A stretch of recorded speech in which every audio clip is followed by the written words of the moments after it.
संख्या पत्ती। इससे पहले हमने कौन कौन संख्या पढ़ी है बताओ?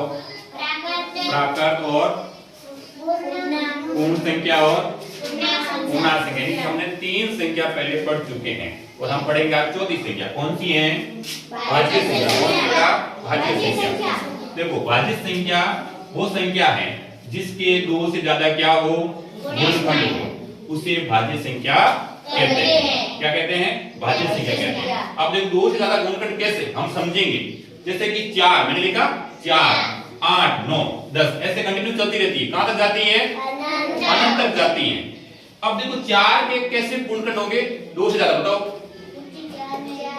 अब मैं एक बच्ची बात बोलूंगा कविता को, जल्दी आ कविता, और मेरे को कविता बताएगी कि 4 के 2 से ज्यादा गुणनखंड कैसे हैं। इधर बोर्ड के सामने आ बता। 4 में जिसका भाग जाएगा। हाँ 4 में जिसका भाग किसका भाग जाएगा? 1 का 2 का 4 का। इसका मतलब 2 से ज्यादा क्या हो गए? इसका मतलब ये क्या है? भाज्य संख्या। अब कविता मेरे को बताएगी कि 9 में किसका भाग जाएगा? 1 का 3 का 9 का। देखो बहुत अच्छा, आइए के लिए बहुत अच्छा। इसका मतलब ये भी क्या है? भाज्य संख्या। बेटा बेटा अगली संख्या कौन सी है? अभाज्य संख्या। अभाज्य संख्या वो संख्या जिसके 2 ही गुणनखंड हो। कितने गुणनखंड हो? 2 ही। 2 से ज्यादा नहीं, 2 ही गुणनखंड हो, उसे क्या कहते हैं? अभाज्य संख्या कहते हैं। जैसे कि 2, 3, 5, 7, 11 से कंटिन्यू चलती रहती। कहां तक जाती है?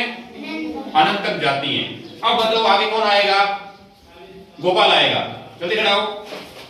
बताएगा कि 7 के 2 गुणनखंड कौन से हैं? इधर आगे। हाँ 1 और 7। 3 का भाग नहीं जाएगा? नहीं। 2 गुण कितने हुए?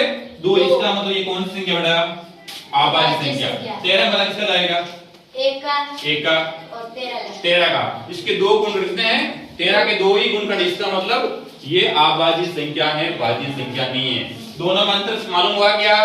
कि भाज्य संख्या कौन सी होती है, अभाज्य संख्या कौन सी होती है? इसके 2 से ज्यादा गुणनखंड होते हैं, इसके 2 ही गुणनखंड होते हैं। इसका मतलब ये भाज्य संख्या, अभाज्य संख्या और ये भाज्य संख्या है। ठीक है। इससे अगली हम पढ़ेंगे सम संख्या और विषम संख्या। बेटा बेटा